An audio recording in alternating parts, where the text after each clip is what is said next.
సభాధ్యక్షులు బొమ్మ రఘురామన్న, ఈనాటి కార్యక్రమ నిర్వాహకులు కర్నాటి ధనంజయ గారు, అంజిరెడ్డి అన్న గారు, వేదిక మీద ఉన్న మహామహులందరికీ, వేదిక ముందున్న చేనేత కళాకారులకు పేరు పేరున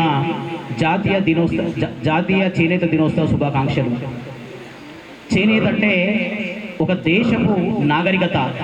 ఆ నాగరికతకు నూలు పోగు మన వృత్తి. మరంత గొప్పటి కళాకారులకు గౌరవ సూచకంగా గౌరవ నరేంద్ర మోడీ గారు 2015 స్వాతంత్రోద్యమంలో 1905 ఆగస్టు 7న విదేశీ వస్త్ర బహిష్కరణ చేస్తూ స్వదేశీ వస్త్రాన్ని ధరించాలని, ఆ స్ఫూర్తితో స్వాతంత్ర ఉద్యమాన్ని ముందు తీసుకెళ్లాలన్న ఉద్దేశంతో స్వాతంత్ర ఉద్యమంలో మన నూలు పోగు, మన చేనేత వృత్తి స్వాతంత్ర ఉద్యమానికి అంకురార్పణ అయిన సందర్భం. అలాంటి సందర్భాన్ని మళ్ళీ గుర్తు చేసుకుంటూ దాన్ని జాతీయ చేనేత దినోత్సవంగా రూపకల్ప చేసిన ఘనత నరేంద్ర మోడీ గారిది. మరి లోకల్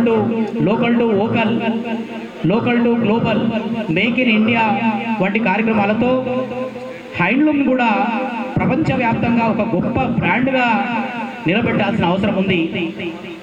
అన్ని వృత్తులతో పాటు చేనేతను ఒక వృత్తిలా చూడకుండా చేనేతను ఒక కళలా చూస్తూ ప్రపంచవ్యాప్తంగా వివిధ దేశాల్లో, చైనా అయితేనేమి, జపాన్, థాయిలాండ్, ఇటలీ లాంటి దేశాల్లో చేనేతను ఒక కళలా చూస్తూ ఆ కళకి సబ్సిడీలు ఇస్తూ వాడికి మార్కెటింగ్ ఏర్పాటు చేస్తూ నూతన పరిశోధనలు చేస్తూ వృత్తిని అధునాతనంగా దాన్ని మారుస్తూ ఈ తరానికి అందిస్తున్న వ్యవహారం జరుగుతోంది.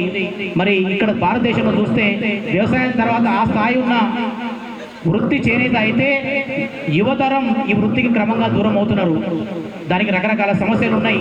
మన సమస్యలన్నింటిలో కూడా అటు రాష్ట్ర ప్రభుత్వం అయితేనేమి, ఇటు కేంద్ర ప్రభుత్వం అయితేనేమి ఈ వృత్తిని అన్ని వృత్తులతో పాటు చూడకుండా ఒక కళలా చూస్తూ ఆ కళకు ప్రోత్సాహాన్ని ఇస్తూ భారతదేశం మొత్తంలోనే కాకుండా ప్రపంచవ్యాప్తంగా భారతదేశ హ్యాండ్లూమ్, ఇండియన్ హ్యాండ్లూమ్ బ్రాండ్ను ఎస్టాబ్లిష్ చేస్తూ ప్రపంచవ్యాప్తంగా మన బ్రాండ్ను ఎస్టాబ్లిష్ చేయాలని, చేనేత కళాకారులకు మార్కెటింగ్ వ్యవస్థను ఏర్పాటు చేస్తూ మరిన్ని ప్రోత్సాహకాలు అందించి రాష్ట్ర కేంద్ర ప్రభుత్వాలు సంయుక్తంగా చేనేత వృత్తిని బతికించాలని వేదిక ద్వారా మరొకసారి తెలియజేస్తూ సెలవు తీసుకుంటాను. జై చేనేత, జై జై చేనేత.